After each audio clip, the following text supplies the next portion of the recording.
You're listening to Cardiff City World on Cymru Sport Radio, live from the Welsh capital. The most interactive football show in Wales, featuring guests, fan opinion, and all the latest news surrounding Cardiff City. Have your say and get in touch now. Good evening, ladies and gentlemen, and welcome to Cymru Sport Radio. Welcome to Cardiff City World, where we talk all things Cardiff City for the next hour. And then obviously following that, we have the Welsh Football Hour, where we take a bit of a change of pace and we look at the Welsh national team, the Cymru Prem, the other EFL Welsh clubs, whatever it may be. It's all things Welsh football. But for the first hour, it is indeed all things Cardiff City. With the season over, I've been looking to change the format a little bit, because we haven't got the actual football to talk about, although there's never a shortage of subjects when it comes to Cardiff, never a shortage of news. But I wanted to get ex-players in and have a real deep dive into their career, regale some memories and stories, let you guys ask them some questions. And first up in the summer format, we'll call it, is none other than Wales and Cardiff City legend, and of course a host of other clubs. He's Barrytown United coach as well. He's Mr. Andy Legg. How are you, mates? Good evening. How are you? I'm enjoying the nice summer. Yeah, that's the way, mate. Look, I really appreciate you joining me this evening, and I'm looking forward to having a good chin wag, mate, for the next sort of hour or so. I think there's so much to discuss in different aspects. And I really want to dig into your career and stuff like that, because I find it, it's fascinating. And I know that the listeners and the viewers will want to hear those stories. But we can't ignore the fact, Cardiff have just got relegated. It's a painful time for the fans and the club. How do you view it as you look at it sort of as an ex-player and, being part of the team which got us to the championship and got us up to that level? Yeah, it's sad. I think it took us 22 years or 24 years last time to get out of that division. So it's it's a major blow for the city, major blow for the supporters as well, I may say. They stuck with him thick and thin, but you can't get away from the fact it's been on the cards for the last couple of years. So it's a little bit sad, but I think they got what really how the club has been run. Yeah, and I think it's the problem, and it's like you look around, unfortunately, and I think this is the biggest word for me over this relegation, is it was avoidable. It was avoidable this season. It was avoidable in the second part of the season. It was avoidable, over the last years where we flirted with it.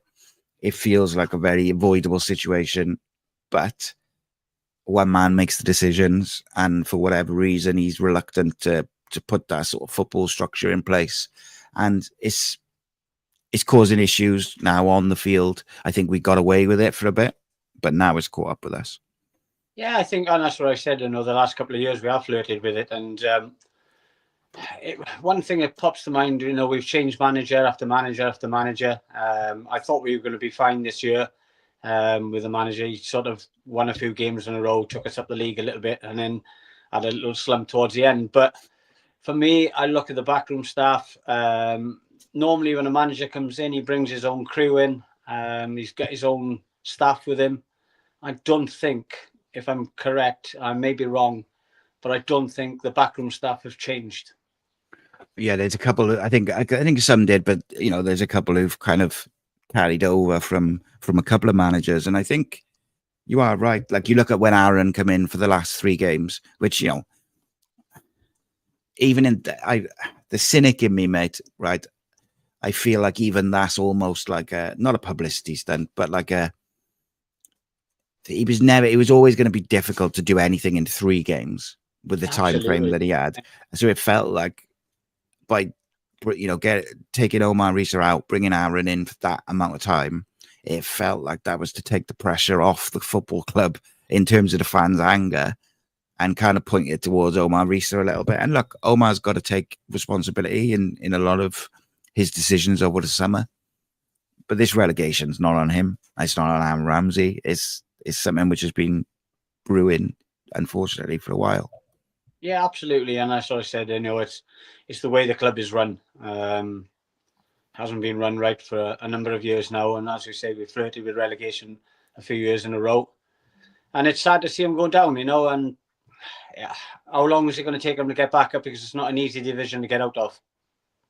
No, it's a difficult one, isn't it? Because I think, you look, I said this at the start of this season, you look at that squad on paper, and from a pure quality point of view, on paper, it looks decent. I think there's holes in it. We had one senior right back at the start of the season, and that still hasn't been addressed. I think you've got to look at the recruitment then, and in that element, the squad is unbalanced. We didn't have a striker till January. That's a big issue. But how many of those players are still going to be there come the start of the season?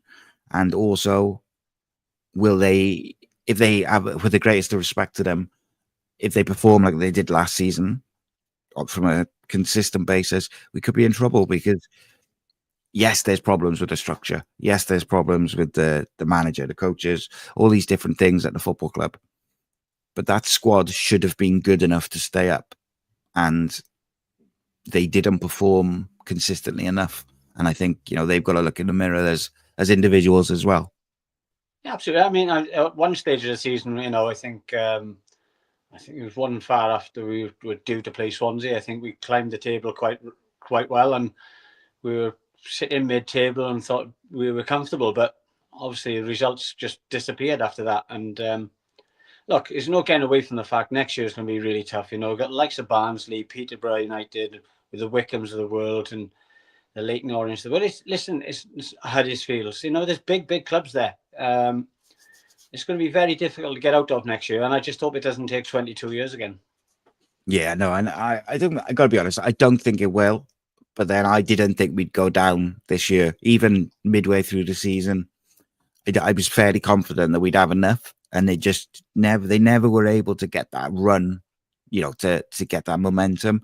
And it's interesting you say about the derby at our place. One of the better performances that season, particularly the second half. 3-0. I think at that point, both derby games were, they performed. Yes. But why couldn't they performed against Bristol City? Why couldn't they perform against the other clubs? Did it take a derby game to get them up for a game? So questions must be asked. What was the team talks like? Why were the players so, I don't know, lethargic in other games? Yeah, it's a strange one, isn't it? Because at that point, after that, if you'd asked me after that 3-0 game at our place, and you said one of these clubs is going down, which one do you think it is? I would have said Swansea, because at that point, they didn't look like they were going to sack the manager, and they were on a slide. They were losing football matches. They were having a few issues, and they looked like they were going to get dragged into it. But we just, like you said, the results for Cardiff fell off a cliff, and obviously we were the one who ended up sticking with the manager for a while. They sacked their manager, had a bit of a bounce, then ended up being very comfortable. And Cardiff just went on that slide. But look, we all know it's an overall issue rather than, Omar Rhys's fault or the players' fault or the recruitment. It's an overall problem.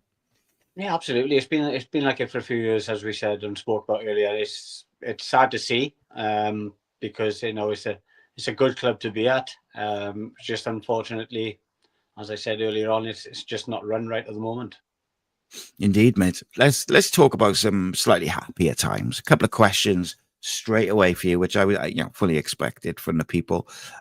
This is an interesting one. Jeremy says, whoever we get in as manager, can Leggy help with throw-in training for the coming sessions? O'Dowda does his best, but he isn't Andy Legg.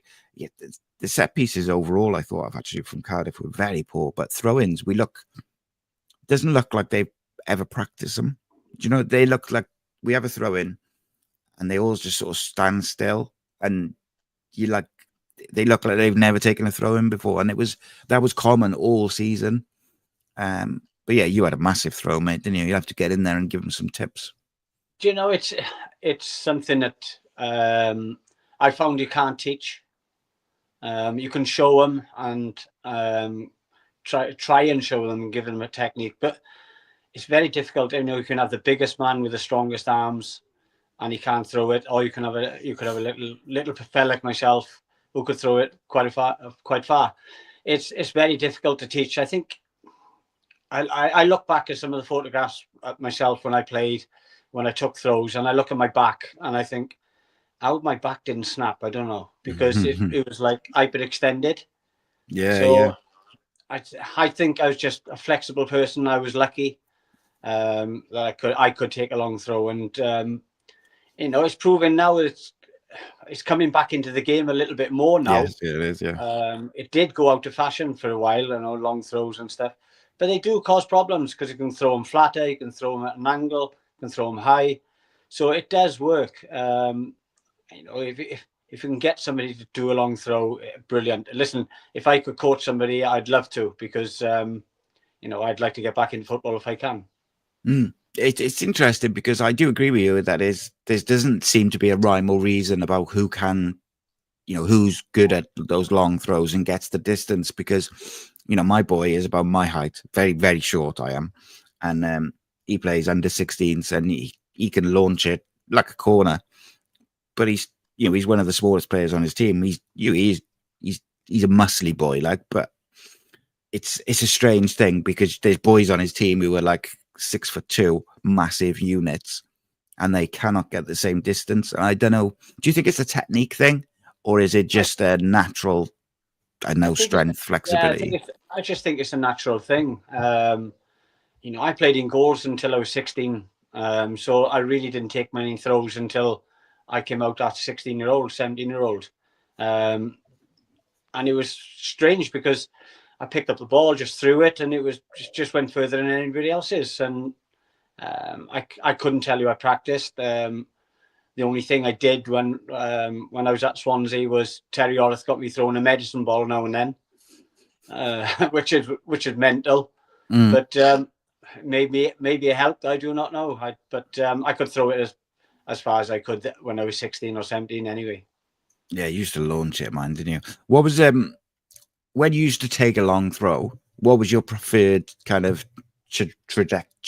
I can never say the word trajectory. Like, was it a flat one? Was it the sort of looping one where it's difficult sort of get it on the bounce, or go for the angle? What was your go-to? I just think it's who you've got in the team at the moment. At the time, if you've got a massive centre forward like a Leo Fortune West, or a big centre forward who's can flick the ball on, I like to throw it flat. Sometimes you've got to throw a loopy one for somebody to try and to gain a little bit of momentum to get up in the air to win the ball. So it was all about it. It wasn't so much the throw itself, it was always the second ball. That's what I found. We scored probably most of the goals that came from my throws were from second balls, really, that we kept the ball into the box and we've scored from that. Very rare we take a throw in and somebody score from a header. So it was important that we surrounded the ball and kept the ball in the box, and that's how I see it. I didn't. If you look at probably assists I had, it probably wasn't that many because the actual throw was over, and then we've kept the ball in the box and somebody has got a toe poke on it or got a shot away. So it's very rare that somebody headed a ball straight in. Yeah, interesting. You mentioned second balls and kind of tied it into the team now and this season. One thing I thought we were dreadful at this year was winning second balls. We seem to be really slow to react, both defending in our box, but also in the midfield areas and further up. Obviously in your day you had all sorts, including yourself, but you had all sorts of your Willie Bolans and your Mark Bonners and people like this, and even other names as well, who were good at that, at sweeping up and getting the second ball and being aggressive. Do you reckon there's a lack of aggression in this current Cardiff side, or do you think it's more a case of modern football is so technical focused that they almost forget about that side of things sometimes? Yeah, I think you can forget about things because it is more technical now. But I mean, the team I played in with Graham Kavanagh, Willie Boland, and people like that who used to run about and try and win second balls all the time.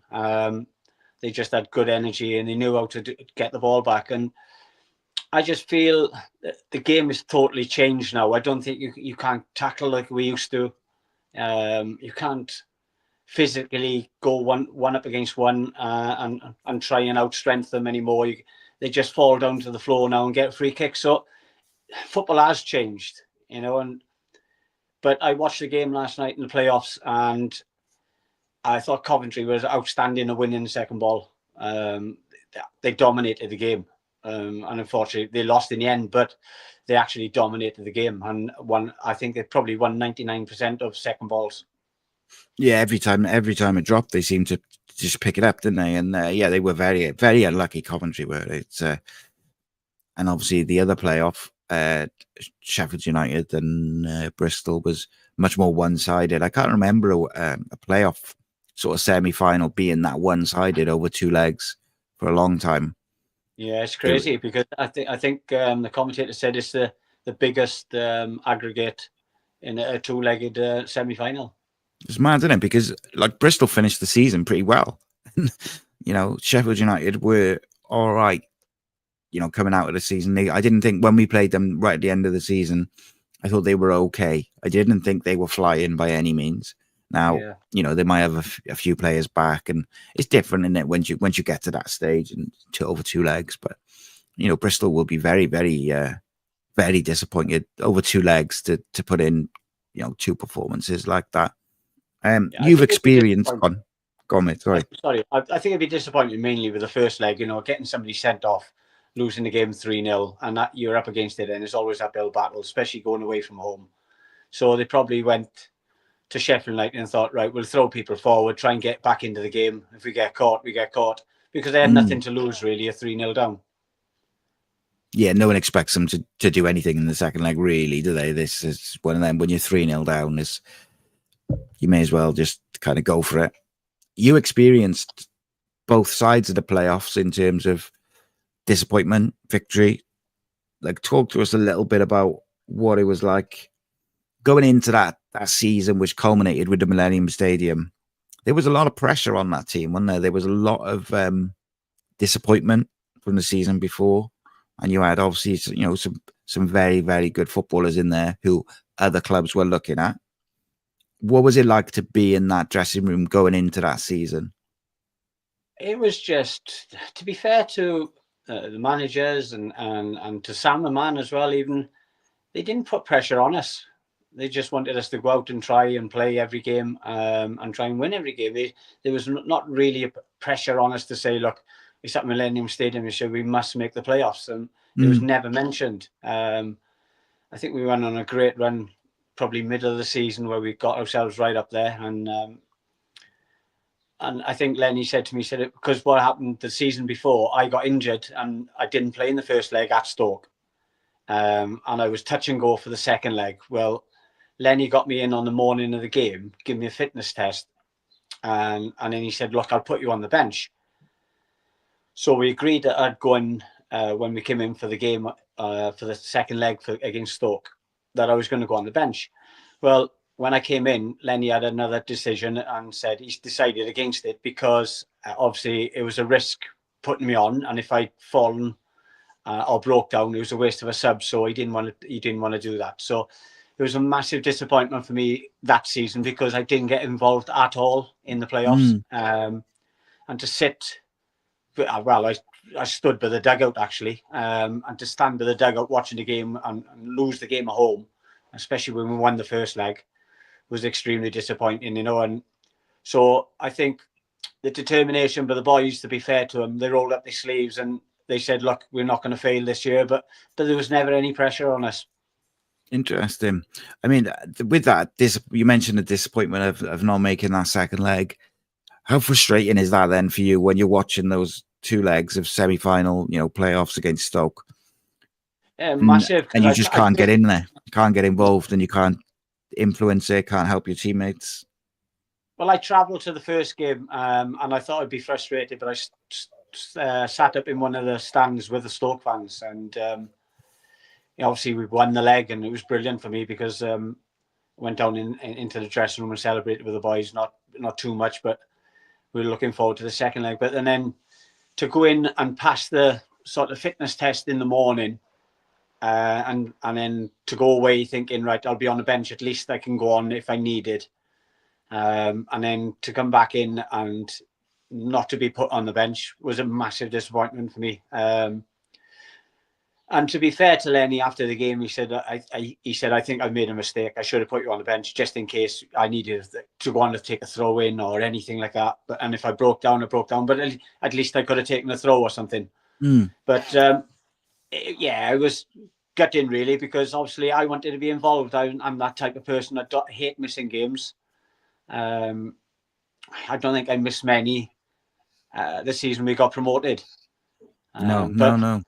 I was quite lucky with injuries, but unfortunately for that one, I had pulled my hamstring and I didn't play any part in it. So I was, especially when we got to the final and even the semi-finals against Bristol, we were so determined to win those games. And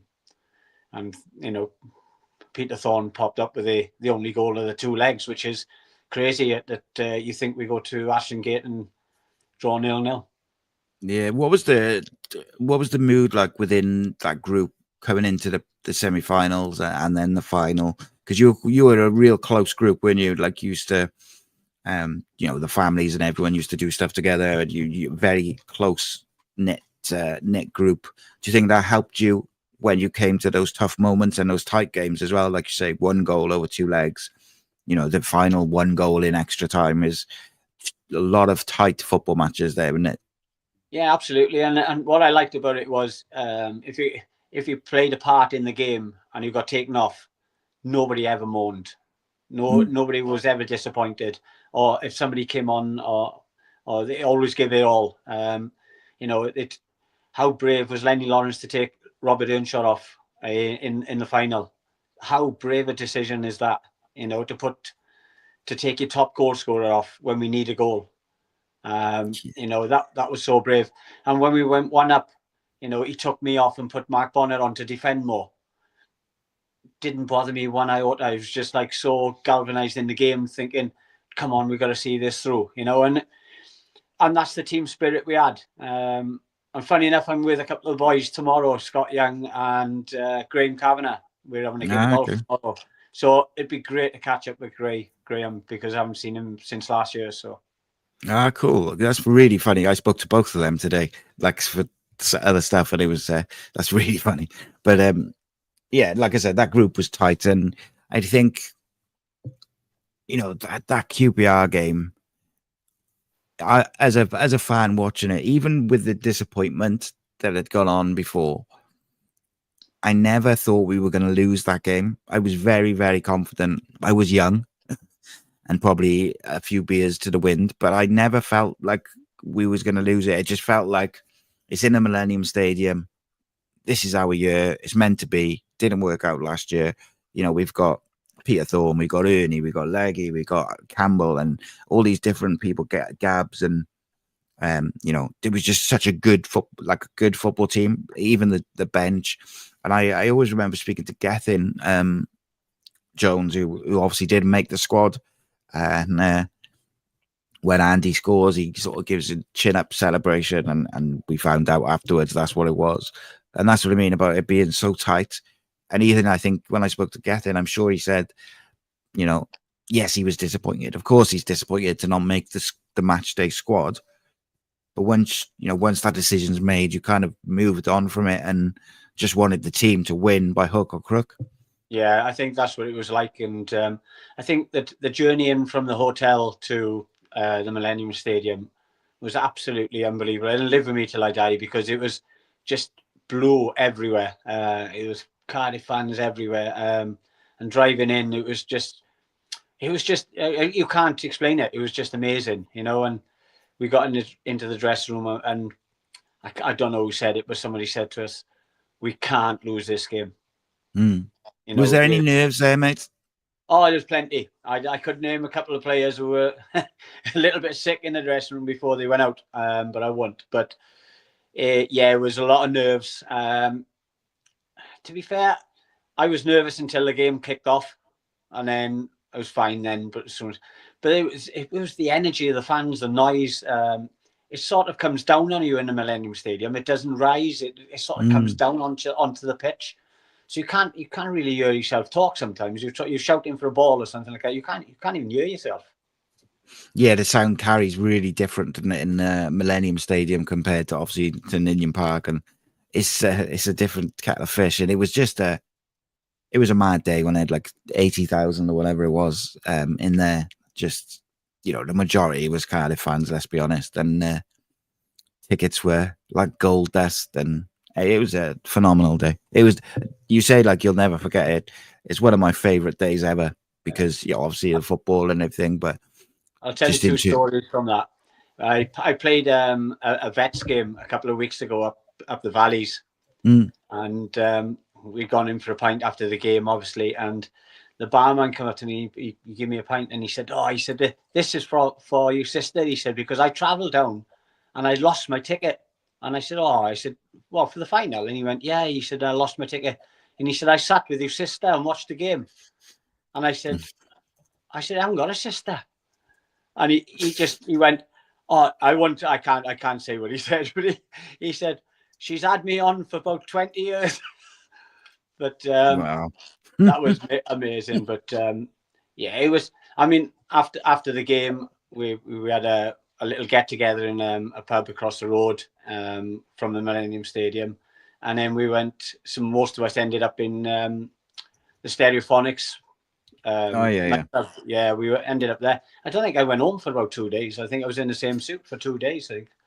Yeah, I think Andy said that like it was one of them where, you know, just you sort of went and did all your things afterwards, and then it was, you kind of said to the families and stuff, oh yeah, we're going to stay out, and didn't go home for a couple of days. But it was a huge thing, and I think it was obviously it's the celebration of being promoted and winning in the Millennium Stadium and winning a final. But it was a long time coming. We had been knocking on that door for a long time, and it was almost a relief, wasn't it? Yeah, I think that's what worries me about this, getting relegated this year now, because it's a tough league to get out of, and it doesn't matter. You can have probably the best side on paper, but it's got to be earned. You've got to go out week in, week out, and scrap for results. It's a tough league. You've got some good teams in that league. Yeah, there's some big teams down there, mate, isn't there now? These days, there's some huge teams in League One and even League Two as well. So you've got to get your recruitment right and your manager right, and you can't sort of go into the season and ease into it. You've got to hit the ground running for that.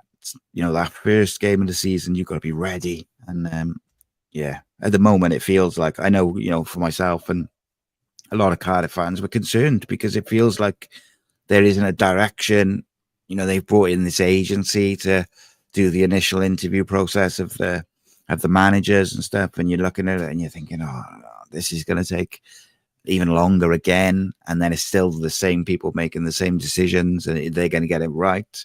So it's a worrying time for Cardiff fans, without a doubt. Yeah.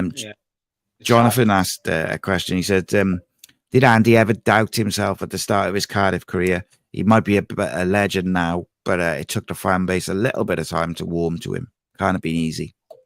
No, absolutely. I mean, it took over 3 months. There was a point in my time, I think we spoke about it earlier when we did a piece a couple of years ago, that when I arrived at Cardiff, I had hate mail, a massive amount from both cities, from Swansea and Cardiff. I had a couple of police escorts in, had a couple of death threats. I think I told you that Winston Faber had his finger cut by opening one of my mail. That's right. It was a worrying thing. And if it wasn't for Frank to play me in a game against Swansea, that week I was going to leave. Wow. Because I'd gone into training. I spoke to the wife about it. I said, look, it's not working. I'm still getting abuse. I know I scored a couple of goals for the first team. But I got absolutely hammered. And I just said to the wife, I said, look, I can't take it anymore. I think it's time to go. I think I had Huddersfield on the horizon waiting for me. I think Stevie Bruce was up there. So I went to see Frank and told him, and he said, "Look, just give me one more week." And he said, "If things don't change, I'll let you go." Fortunately for me, things changed because he played me in a game against Swansea, and the rest is history. And but it was a tough time for me. It was really tough. And you know, I went first. Jason Bowen came after me, but he wouldn't come until virtually I won the fans over, because he knew it was going to be tough for him as well. But he was a Merthyr boy, so he got accepted a little bit more than what I did, because I'm obviously a Swansea way, where I come from. And it was very difficult. And as I said, but I had a great time at Cardiff. As soon as I'd won the fans over, it was a great time for my career. I know I was popping on in age. I was like 32, 33, 34s then. And to win 3 promotions, 1 relegation, and one playoff loss was incredible. So, you know, the time at Cardiff for me was really, really good. And probably Sam Man made it for me as well, because he always used to try and challenge me to get me out of the team. And I used to have the attitude, well, you're not going to get me out of the team. So he used to love that. You know, I still, you know, the first results I look for are all my old clubs. You know, not you know, in the playoffs. I'm looking at them. Hopefully, they can get a result on Saturday to get past Wimbledon. You know, I look at Cardiff when they were fighting relegation. I looked at Swansea. I look at Birmingham. I look at all my old clubs. I got affinity with them all, and you know, but Cardiff was a special time for me because my age, I think, as well. You know, I was popping on in age, and I was fighting every year to keep my place because of my age. Yeah, and I suppose as you get older, the players they bring in get younger, don't they? I suppose as well. Yeah. So you're constantly fighting versus younger legs and younger guys. But I mean, it never showed really. Like, you know, you had the energy and the aggression on the field. With the death threats and that side of it, and the pressure that you were under, that must have been a tremendous amount of pressure on you and your family. Like, how difficult is it to have that going on, and then, you know, go training, concentrate on a football match? Because, you know, I think sometimes that does get forgotten by fans generally, like when things like that are happening. And equally, like in these days, you've got social media and things like that, as well as the other stuff. But I'm interested in what it was like for you and how you were able to deal with it, because obviously I would think it would have an effect on, you know, those around you as well. It probably affected my wife more, you know, when she used to come to the games and she used to hear them, you know, abuse me or boo me or whatever, spit at me or throw coins at me or whatever it was. And it was more upsetting for her mainly. So I used to tell her to stay away. I could deal with things, because when I'm on the pitch, really, I'm away from it. That's all I got to do is try and block out the noise. But it did hurt, you know. It's pointless me saying it didn't affect me. It did affect me. But I'm the type of character who like to prove people wrong.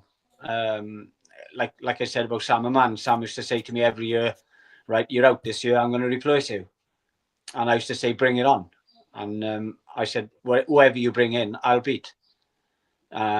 He brought Barker in to replace me because I played left back one season, and he brought Barker in. I fought left back to left wing, which was, I'm 33-year-old playing on a left wing. So, you know, I used to use the negative energy to try and fight against people, because I was lucky in football, because I wasn't, you know, I didn't get brought up in the academy or anything like that. I was 22 when I signed for Swansea.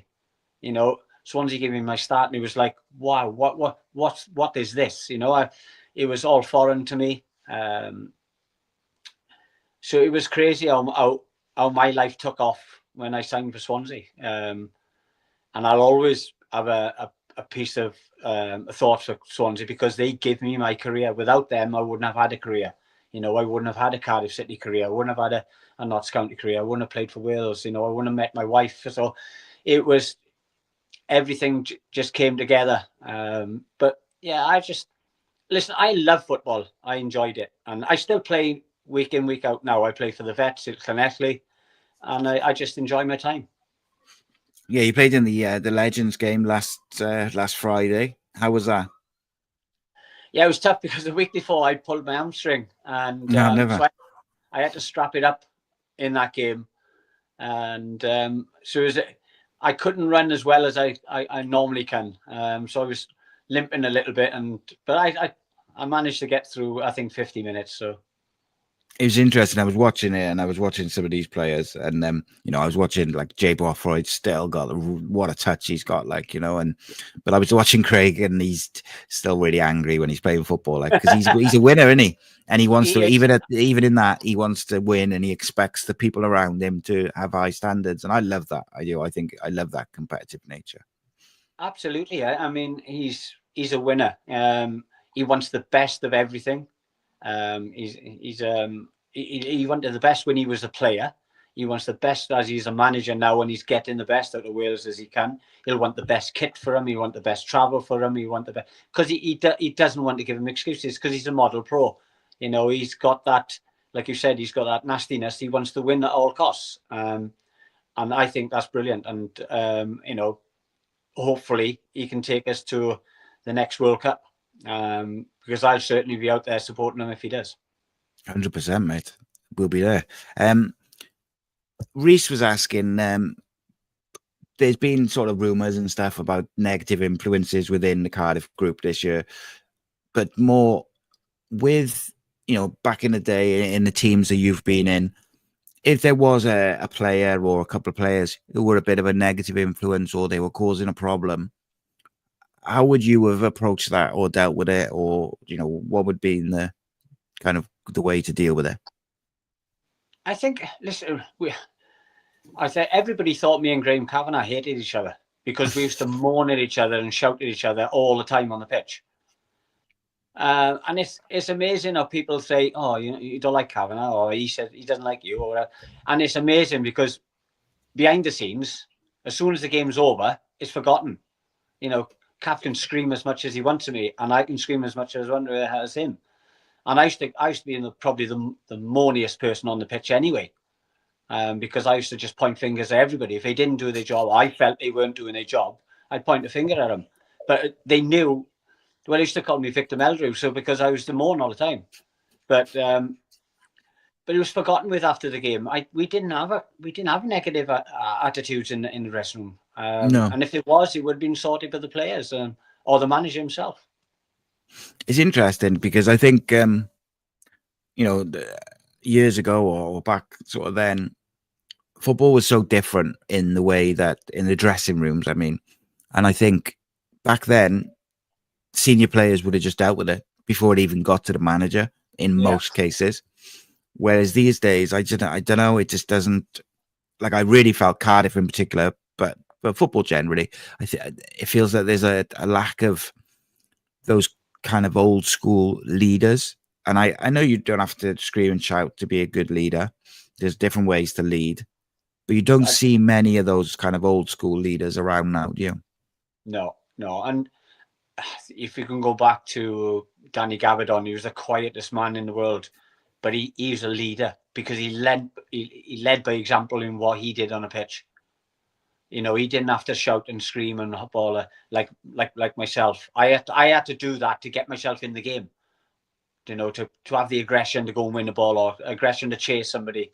I had to get a little bit of anger, and I used to use that then to motivate me. Where Danny would just motivate himself. He was so casual, but he led by example on his performances. He was brilliant. It's who is the most gifted footballer you played with? Because you played with some great players over the years at your different clubs. I played with I played with. If I go to this fella because I've known him for a long, long time, and that's Jason Bowen. He could, if he wanted to play, he would play. He was unstoppable when he wanted to play. Listen, I played with better players, but he had the most ability that I didn't think he fulfilled.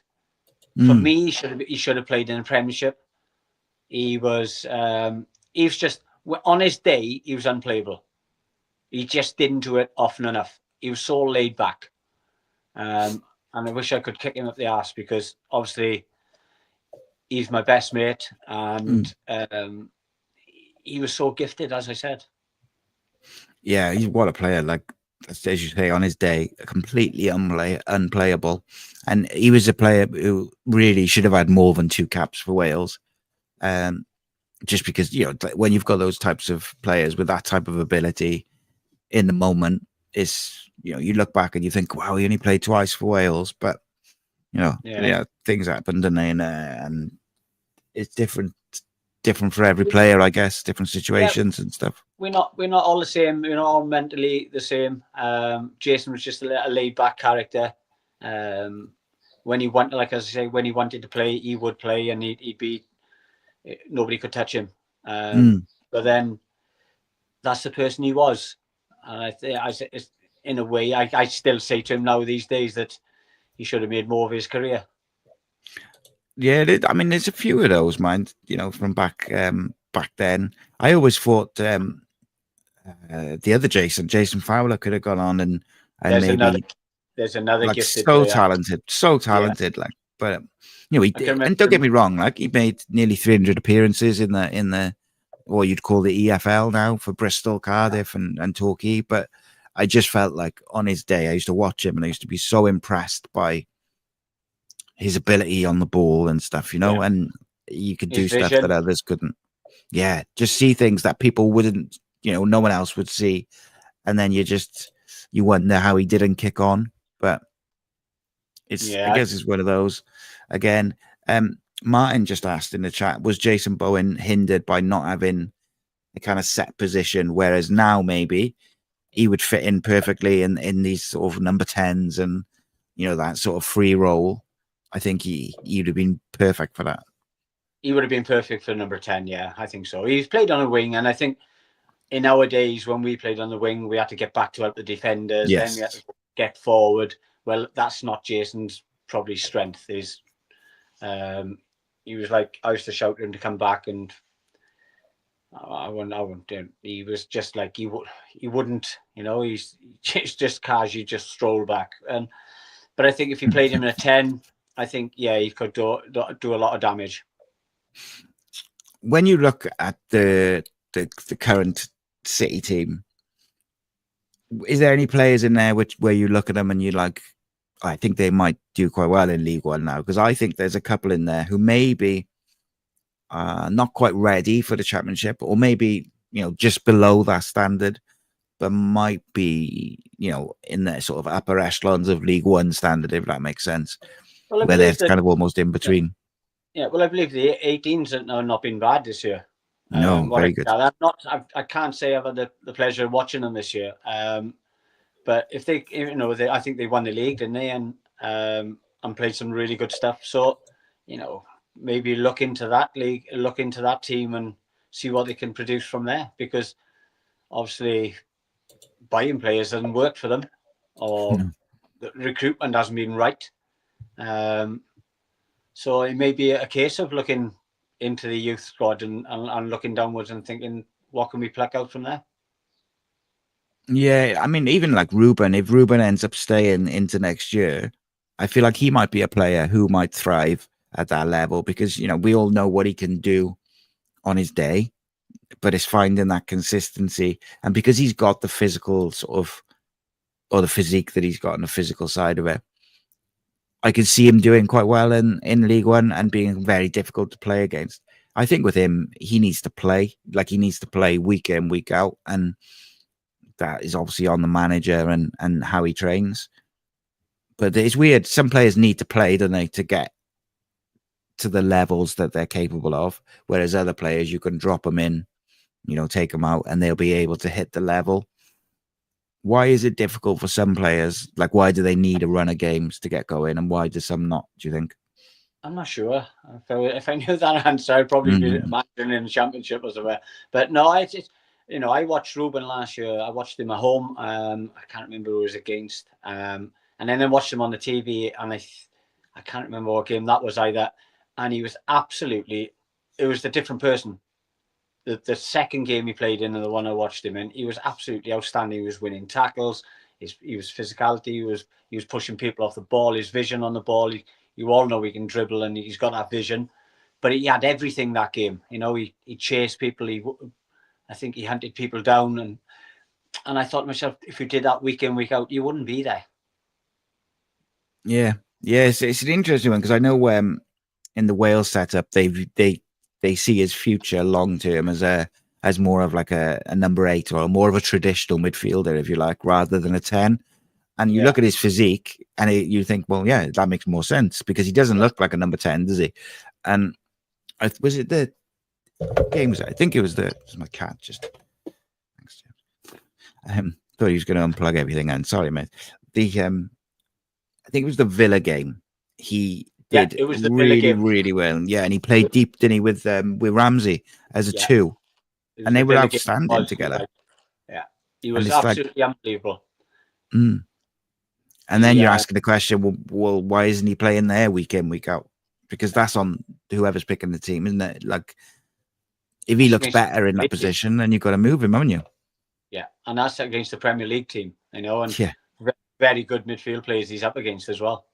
And, you know, on paper, you'd probably look at that and go, wow, Ramsey and Ruben as a 2 in midfield.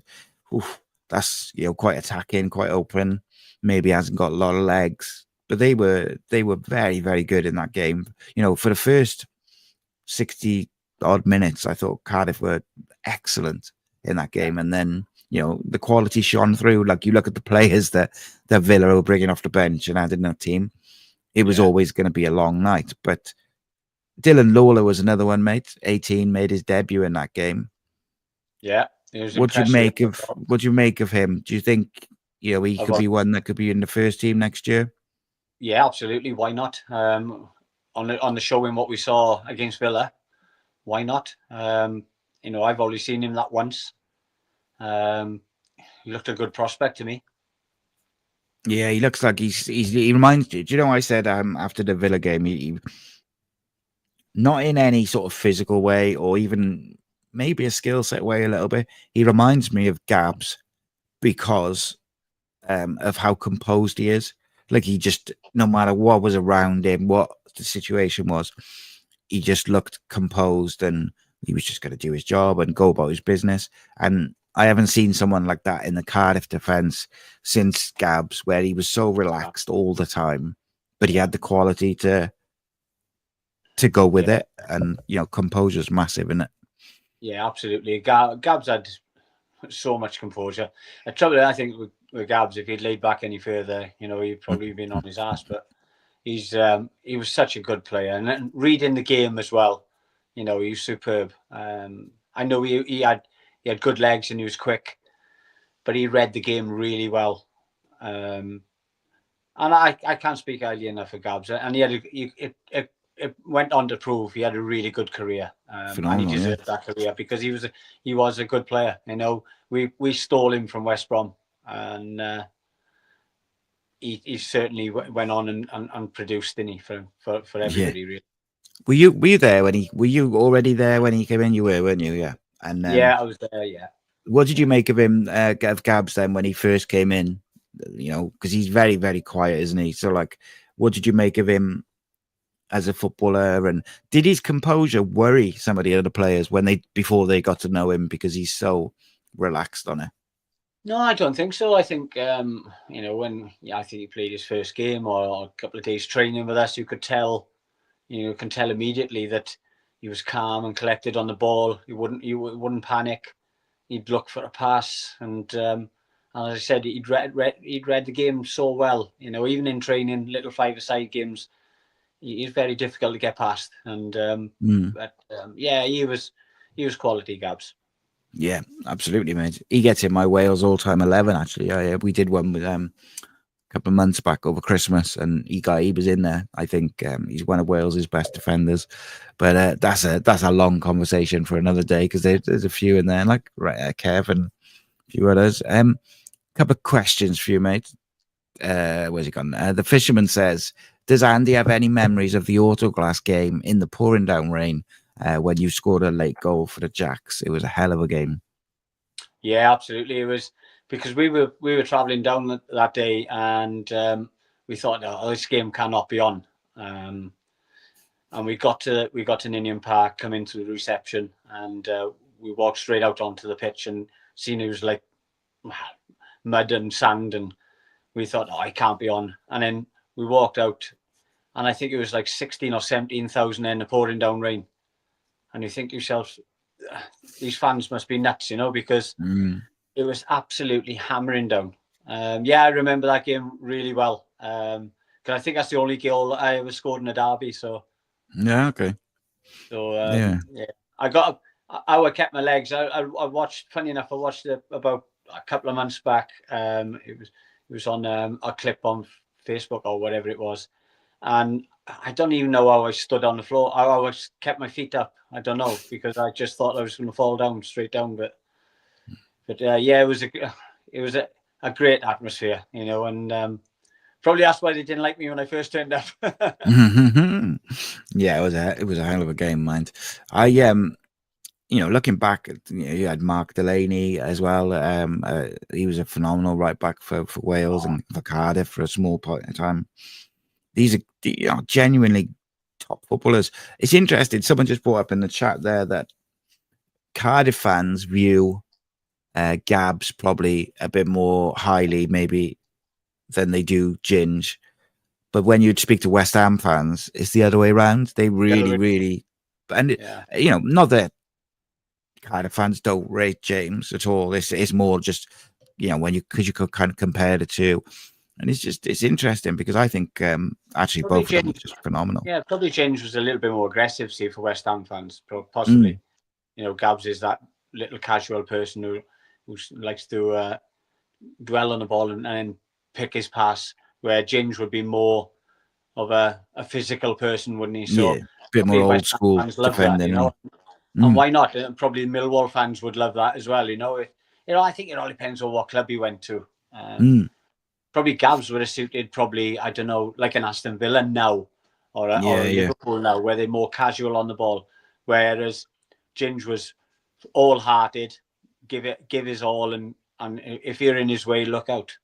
I was thinking the other day, actually, Gabs would be made for today's type of football. Like, he'd be absolutely excelling it, wouldn't he? Like, this playing out from the back, defenders bringing the ball out, and the rest of it. He would absolutely excel in it, even more than he did, in his own time. With James Collins used to be a striker, didn't he? Like way back. Was he any good at that? He wasn't bad, He used to get a few goals as well. He's decent. I think Frank put him back to centre half. I think it was Frank. But Frank used to play him up front as well. So just now and again, check him up there. I'm not sure if Frank did change him. No, I don't know. Wouldn't have been Frank had changed him, I don't think, because Frank would have gone then. So it would have been the one after Frank. It was after Frank Burrows. Just trying to Corky, was it? Probably, maybe in Corky, may have been, because he was definitely a striker when I got to the club. I remembered that he was he was a striker, and then he got moved to centre half, and obviously he did great stuff for both. And people forget, like, James was really young when he came into the Cardiff first team, and that's not always easy for a hometown club, Welsh club, young. You got all your families there and stuff like that. Like, that's difficult for guys like you and James Collins and Gabs and Ernie and these people. Like, there is that added bit of pride, of course, but there's also an added bit of pressure because everyone and their dog is in the crowd watching you because you're local. It probably doesn't help. I play for two local clubs. Do you know what I mean? So I play for three. I play for Newport as well, which I class as local. To be fair, I just, like I said, I was a different mindset to other people. I think I just used aggression to try and get through games and try to enjoy them, because for me it was, I had to pinch myself to think that I was a professional football player, because growing up I'd never thought I would be one. So I had no inkling of I was good enough. I wasn't good enough until I probably got to 2021. I wasn't good enough to be a professional football player. So, I had a little bit of luck where I probably had a standout long throw and I had a left foot, and there was many left footers around in my day. So I was really fortunate to make a professional. Yeah, I remember when you came in for the podcast before, and you were telling me about like how you broke into the game. To break in that late is so unusual, isn't it? Like it's such a different way to come into professional football. But I think, and I can only go on like how I think I would feel, but I think almost being older would help. Whereas if I'd come through as like a kid, I think I would have struggled. Whereas if coming through at like 22, you're a bit more mature and you're able to like, you've lived the life without being a professional footballer, I guess, haven't you as well? Yeah, I worked for 6 years. So, I was working at the Forestry Commission, and then I worked in a factory. So I was used to like 6 till 2, 2 till 10. I was used for working for a living. So for me to go and play football, it was like, wow, what's happened to me? And it happened all so quickly. It was just amazing. With them, I can't let you go, mate, obviously, without talking about that FA Cup game against Leeds United. Like, just in terms of an occasion, the atmosphere, sometimes it gets lost, the actual game, because of everything which went on around it. What was that like compared to, every other week at Ninian Park, say? I don't think you'll ever replace that atmosphere. It was, when we talked about the other game, the Littlewoods game when I played for Swansea against Cardiff, that was intimidating. But the Leeds game, I'd never been and seen anything like that in my life. It was not frightening for us, but I bet it was quite frightening for some of the Leeds players, because they really did. I still say to the day, yeah, I know we scored the goals and we had to be on the pitch to win the game, but I think the crowd actually won us the game that day, because I just looked at some of the players and they just didn't want to go out wide. They didn't want to run into channels, and I just thought to myself, the crowd have stopped that, and I still believe that to today. I think without them we wouldn't have won the game, because they went 1-0 up with Viduka, and you think, right, this is it, we're in for a pounding. But I think the crowd stayed with us, kept intimidating, kept shouting, kept singing, and I think they turned it for us. Yeah, it was interesting because, look, they had some phenomenal footballers and players who went on to be world class in some cases. But there was a few of them who were still very young, wasn't it? Like, I think Rio Ferdinand was like very early 20s, Alan Smith, the same. And if you've never really experienced anything like that, I think I've heard Rio Ferdinand talk about it before, where someone asked him about Turkey when he played for United, and he said, "Oh, it wasn't as bad as Ninian Park." It's like, but they were young footballers. They were good footballers, but they were young, and I don't think they'd ever experienced that sort of atmosphere and that hostility. Plus, then the players obviously were in their face, and they were fighting for every ball, every throw in, every free kick. And I think they just didn't know what to do, hit them. And even, like you said, even after Viduka scores, I think they probably thought the same thing. Oh, we'll be comfortable now. We can start to play. And obviously Cav sticks that the free kick in, and that lifts the crowd another level. And then as the game's going towards the end, and Sam's walking around the pitch, and Scott Young scores. When you're on the pitch, when Sam was going through that phase of walking around the pitch, do you notice it, or are you so engrossed in the game that you kind of don't really notice it? Because I just think you must be playing, and then there's just like this commotion in the corner all the time. Well, when he did decide to walk around the pitch, he walked past the Leeds fans when I was taking a corner. they pelted him, but I got pelted with him. So yeah. I had a word to say to Sam after the game over that. But no, it was just mad. Absolutely, you can't. That'll never be replaced. That will never happen again. No. It was so intimidating. It was so ferocious. It was like, I don't know. I don't know. It's, you can play in front of 80,000 75,000, 60,000. It'll never have a noise like that did and be intimidating.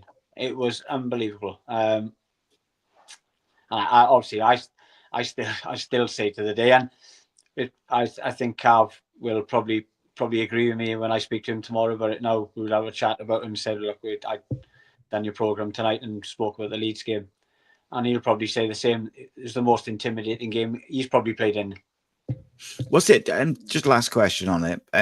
Was it like for players as well when at the end of games, when all the fans flood the pitch? Because I always wonder how comfortable they are with that. Like I get it, when they're celebrating and stuff like that. But in the Leeds game, there was an element of celebration, but there was also an element of hostility as well. Like, what do the players feel like in that kind of situation? I think we just tried to rush to get off. I think the referee tried to blow up when we were all probably one side of the pitch. He sort of gives you a little indication now and then. It happened to me when I think I was playing for Swansea against Reading. There was really a hostility in the game, and the referee have sort of shifted us across to the pitch, and then if to say 10 seconds, I'm blowing the whistle, get out, get off. So I don't think it was many caught on the pitch, maybe one or two, but mainly the referee will sort of look around that and get you off. Yeah, try and get you out of there as quick as possible. Yeah, because most of the fans had run up to where the Leeds fans were anyway. So yeah, it was one or two come on and try to grab you and give you a pat on the head or whatever. But that was it was no animosity between that, trying to get off the pitch. It was just a case of people were so happy we'd just beaten.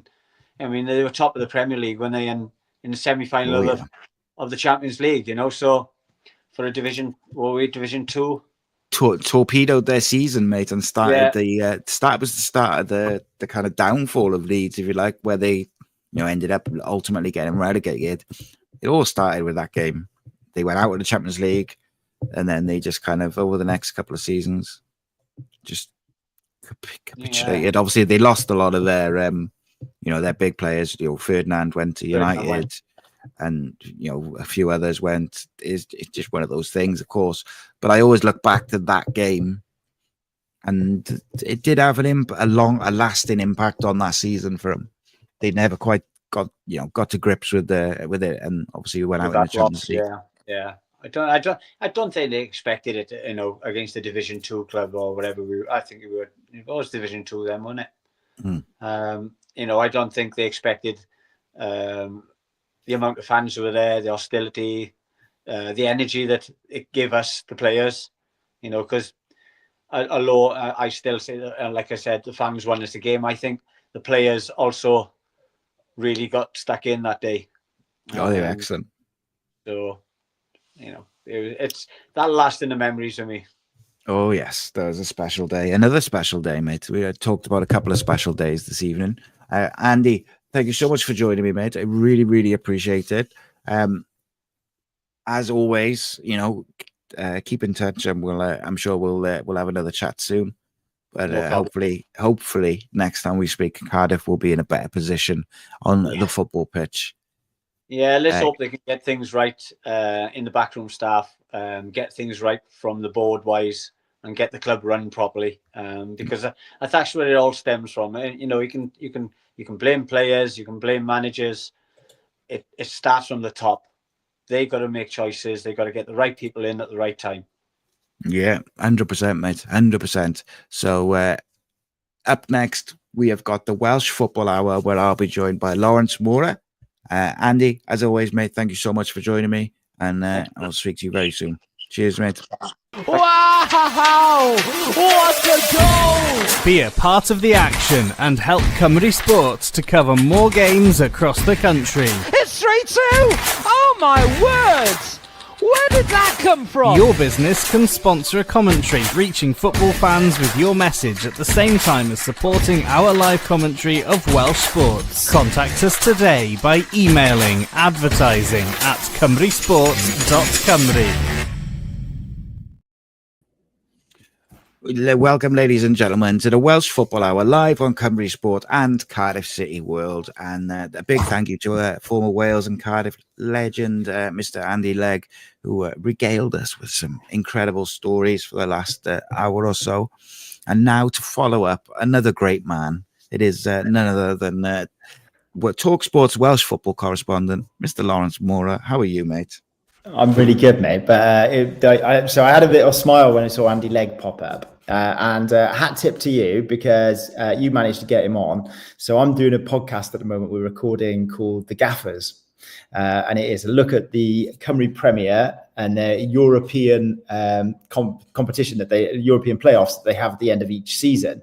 And of course, Barry Town United were part of that. So we were trying to talk to the gaffers from the different clubs. Andy Legg was the most elusive man and the most elusive gaffer due to his, I think, slightly unique position at Barry Town United. Yes. So yes. Yeah. So well done for getting him because he sent me lots of nice messages, but then we're playing golf abroad and things like that. So, yeah. Nah, he's a good man, that Andy is. I think he's a busy man, and sometimes he's difficult to sort of tie down. But it's an interesting what they've got at Barry. I think that was kind of a bit of the issue. So I don't know whether you know, because you've got to have a pro license to be able to qualify for Europe, the Cymru Premier. So he's kind of manager, but sort of Jenkins is manager. So sorry, I think Jenkins is officially the manager, isn't he? But Andy's officially the manager. Ah, okay. Because it was weird. I asked him, and he sort of said about that, and then it's like they've got him listed as like first team coach, I think, and stuff like that. And look, it is what it is. It sounds like bureaucracy. Yeah, but it's not much use my podcast. No, my podcast was all about the gaffers, and Steve Jenkins was going, "Well, I'm not the gaffer." I'm just not the manager. Could somebody be the gaffer? Come on. Anyway, I digress.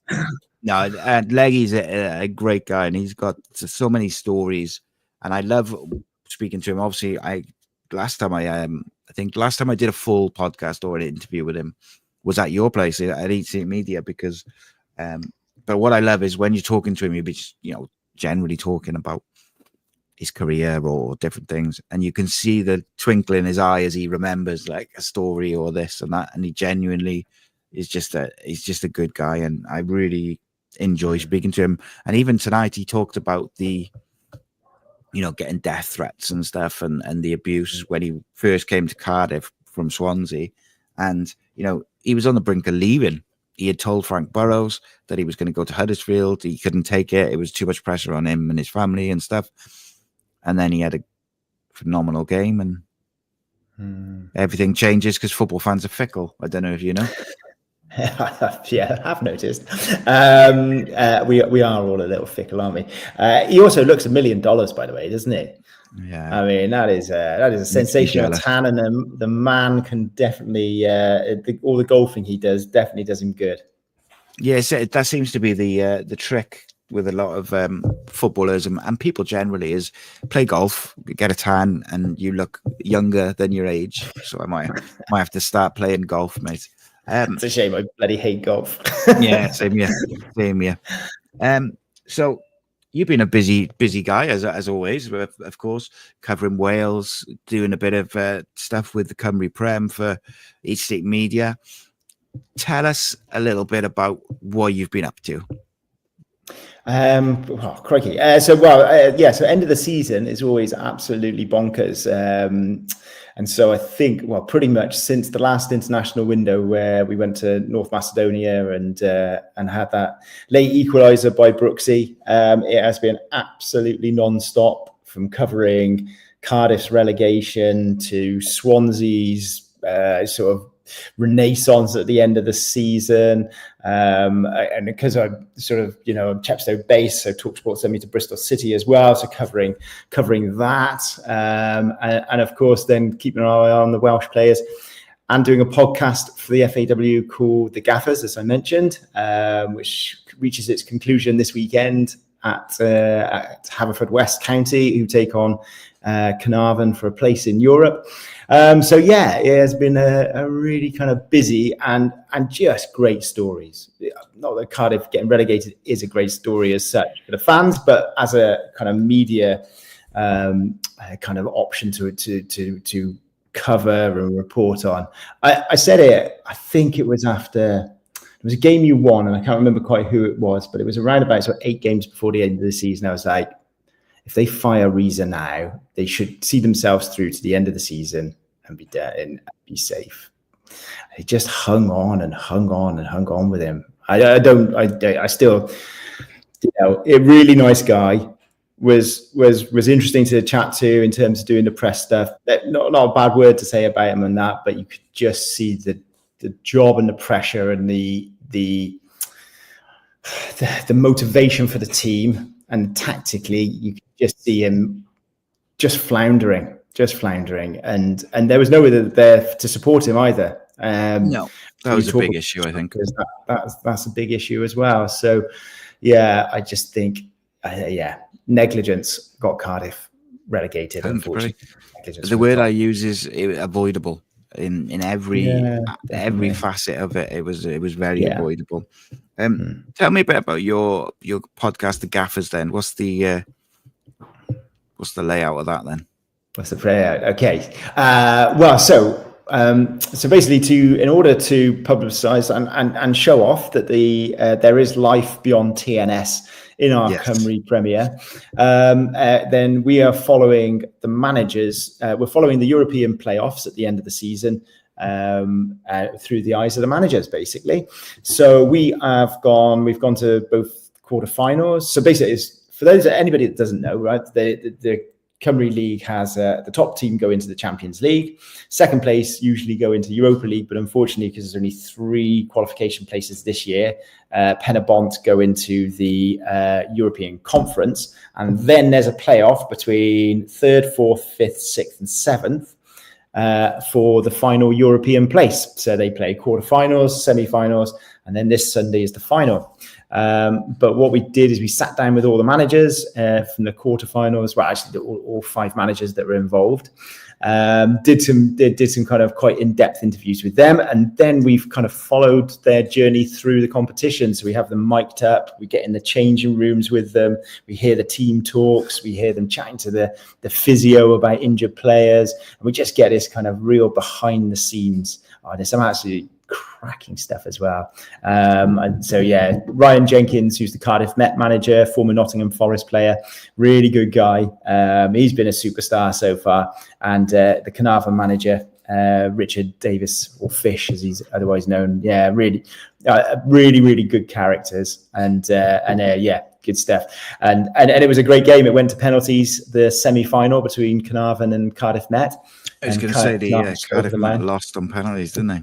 They did, and it was all very dramatic at the end. It was a good penalty shootout by Carnarvon, and it should be a really good final as well. That'll be live on Scorio and S4C. It's got English commentary as well if you want to watch it on YouTube if you're an English language fan.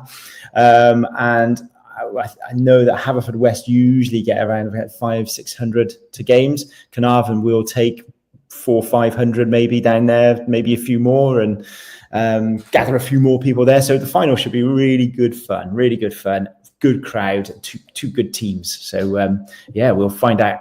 We've invested in a bleep machine, so that we can make sure we can broadcast some of those team talks. But nobody's taken the doors off on the change rooms yet, but we have had a few players getting kind of absolutely roasted and various bits and pieces. My favorite is, and they know what's coming, right? So I sit to them and talk about being calm, and they talk about how they have to keep their measured heads and stuff like that. And then we can cut to audio of them on the side and go, screaming and shouting. So it should be a bit of fun. It's going to be a 5-part series, and coming out hopefully July time before the European qualifiers kick off for the Cymru Premier sides.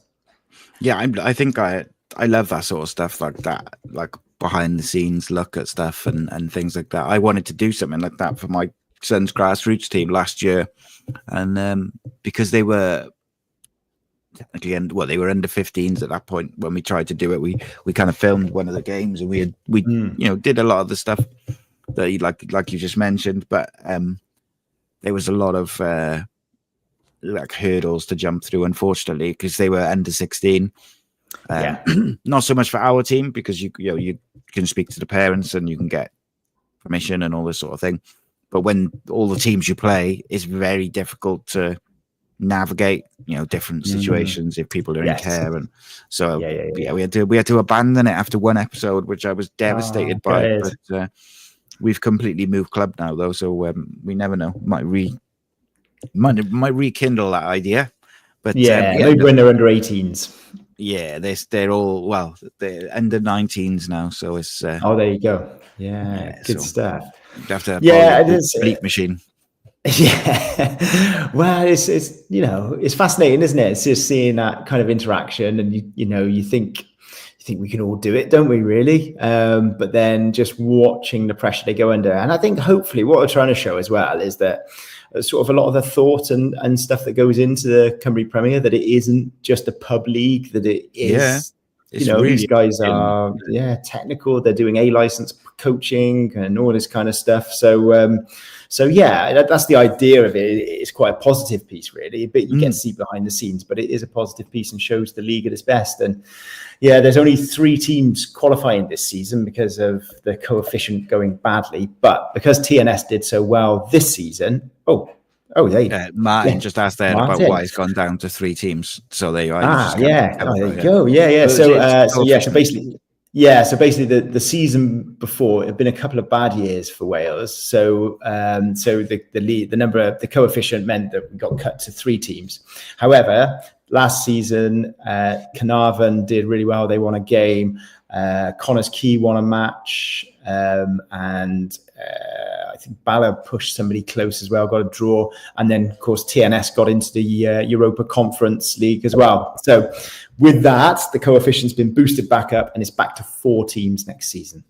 Excellent. But just going back to the Cymru Prem and the Cymru, just the way it's all set up, because I do see a lot of people say, it's just a glorified pub league and blah blah blah, and it's so much better than that. And I think the way they do the European playoffs is so unique. And I think it's a really exciting way to finish the season. Because how many times do you watch? Just look at the Premier League now. It's really boring, the last couple of games, because there's nothing on it. The 3 teams at the bottom are already relegated. Liverpool have already won the league. Yeah, all right. You've got the kind of the battle for top 4, but there's no real jeopardy in a lot of the games, and I think it really takes the edge off people's sort of enjoyment of it. And I'd be fascinated to see the viewing figures of the Premier League over the last couple of weeks compared to previous seasons, because I feel like it's just lost that jeopardy. And I think this is an excellent way to make sure that everybody's playing right up to the final game, because it goes, 4th, 5th, 6th and 7th go into a playoff for those European spots. And I think that's an excellent idea. Yeah, I think, do you know what? If you finish 5th or 4th in the Premier League, I think do you deserve a place in the Champions League? I don't think so. No, I don't think so. I've got to be honest. So why not? Why not in that scenario have a playoff between sort of 4th, 5th, 6th and 7th, and they kind of the winner goes to Champions League, the ones that finish second go to Europa League, and the other 2, one of them gets conference, one of them gets knocked out completely. Why not have something like that? A bit of jeopardy at the end of the season. But I suppose it depends how many games they're asking them to play, isn't it? Yeah, I suppose. I literally said the other day to someone, I just think it was Rhodri actually on the show with him, but I actually think the Champions League, if there's 4 spots in the Champions League for the Premier League or the UK or whatever, it should be the winner of the Premier League, the winner of the FA Cup, and the winner of the League Cup, because they're the champions. I miss the days when it was like the European Cup, not because I missed. I don't mind. I actually quite like the new format as well in terms of reviewing prospect. But I just mean, I feel like when you're going down, 1st, 2nd, 3rd, 4th, 5th in some cases, it's like you're kind of watering it down a little bit. Whereas if they made it so it was the cup holders went into the Champions League, you might actually get teams taking those competitions more seriously as well. Yeah. That was just my thoughts on it. Like, yeah, why not? Like, I think you struggle to get them to agree to it and vote, but I actually agree with you. I think why not have people who actually are winning trophies, getting into those positions? Yeah, being rewarded for it. Mate. Absolutely. So, and one of the criticism which I hear a lot, especially since I've been doing this sort of Welsh Football Hour, is people say, well, is TNS are always going to just win that league because they're full time, they've got more money, they're just literally above everybody else in the league. How difficult a thing do you think that is for the kind of FAW and the league as a whole to try and juggle, I guess, because they want it to be competitive ultimately, but you can't punish TNS because they're where they are in their journey and other clubs aren't quite there yet. No, you can't punish TNS and for being really, really well run. And yeah, they do have obviously the backing of Mike Harris, but actually what he's set up there as well is that he gets the get the European money every year, so that kind of pretty much blows everybody else's budget out of the water straight away. He also has built a clubhouse which is used by the community constantly. So there's like a bowling alley there, there's a creche, there's a little soft play place where kids go. So there's a community room. So all week, that venue is earning money, which gets pumped back into the football club. So you can say that you can knock him all you want, and you can knock them, and you can, fans of the league, we get a bit, it's a bit dispiriting, really, isn't it? To be honest, but at the same time, you've got to give him credit for kind of what he's done. What we do need, is some strong other clubs who can start to challenge. Penabont are going to be, I think, that team who are going to probably run them closest soon. They've brought in a guy called Neil Ward. I don't know if you remember him. He used to be in charge of the FAW Trust. He went off to Morocco's FA to work with Oshan Roberts. So he's come in and he's working at Penabont. He's part of their management structure. I think there's an ex-Cardiff director as well there, Alan, I can't remember his surname, but yeah, so they're getting really good crowds, well up to kind of towards 900 to 1,000 on a Friday night when they're playing. So they're going to be a really interesting one to watch, but they don't have that big backer that Mike has in terms of cash. Haverfordwest as well, really well run. Carnarvon have good fan base, but not much cash. So yeah, what would be really nice is if a couple of the clubs got some investors that want to put some money in and build a sustainable club. But it's the difference between building a sustainable club slowly or just splashing the cash because you've got a bit of cash and you want to have some fun with it, but they're not actually putting anything in place. So yeah, so hopefully, but I think as the kind of league grows, I maybe buck the trend a little bit here, but I don't think going to a 16-team league is probably a good idea. And I don't think that because I think it will stretch the quality of the league. I don't know if there's enough good players and enough finance to go around everybody. So I get the feeling that you're going to have some teams there that are going to be proper whipping boys and get some batterings, unfortunately. And then is there the number of clubs that are able to be promoted from North and South, which are currently really, really good competitions? To come into a Cymru Premier where they're just going to get knocked about because they just cannot compete financially. It also then spreads the cash as well. So the Carnarvons and Haverfordwest and stuff get less money to be able to challenge TNS. So I think that makes that bigger. Anyway. Yeah. So, what do you think the thinking is behind that then, in terms of interest? So yeah, people complain, and fans. Some fans are moan that they're bored of playing the same teams over and over again, and I get that. I do get that, and I just wondered if there was a way it could be done like the NFL, where we have sort of Eastern Conference, North Conference, South Conference. They all play, and then the champions of all of those go into a league at to play off for the second part of the season, the conference champions or the conference relegations. And it is something like that. I don't know, where, so that then you're playing different teams in your own region, lots of us. I really like the Friday night football idea. I really like that. Good idea. I think so. It just provides a space, doesn't it, for it to be? Yeah, definitely. I spoke to Jack Sharp, I forgot what his title is now. Head of domestic leagues. Head of domestic leagues. Yeah, he was on a couple of Wednesdays back, and that was quite interesting. I think, like the Friday night slot thing, we talked about that. I think that's a really clever idea because there's a slot there. Fans of your Cardiffs, your Newports, your Swansea, whoever really are not going to be, they're more likely to go and have a look at Cardiff Met or Penabont or whoever their local Welsh League team is, because they've got nothing on Friday and they want their football fix. I know Jamie, who's quite often on the channel, literally goes and watch football matches all weekend with his daughter, with his family and his daughter. And they go to Penabont, they go Cardiff Met, they go wherever there's a game. So there's definitely a window for it. And I think the standard of the Welsh League system in recent years has improved so much, like the standard of football, that I do think that helps.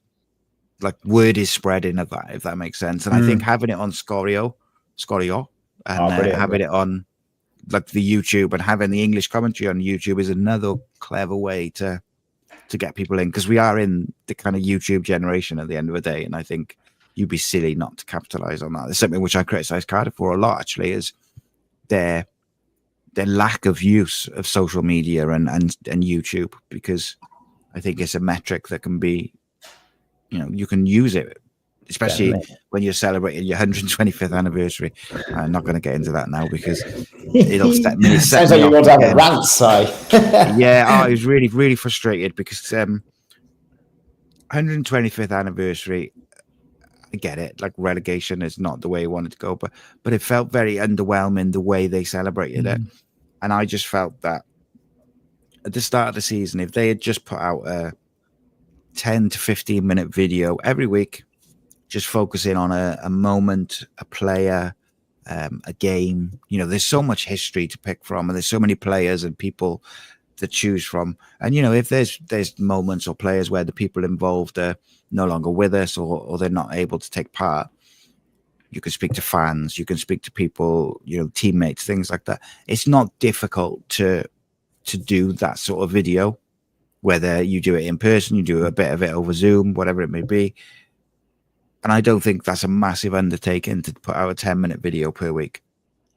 If you're a football club with a media team celebrating your 125th anniversary, I mean, I put out 7 a week. So yeah, but you're I'm just saying, like, absolute machine. I understand that, like, it's it's just generally it's just me, but it's like the point being. Listen to me, it may well have been discussed behind closed doors, and there's good reason for it, but maybe it also shows the kind of the out of touchness of I think so. in what it means to fans and how to celebrate your history in your club.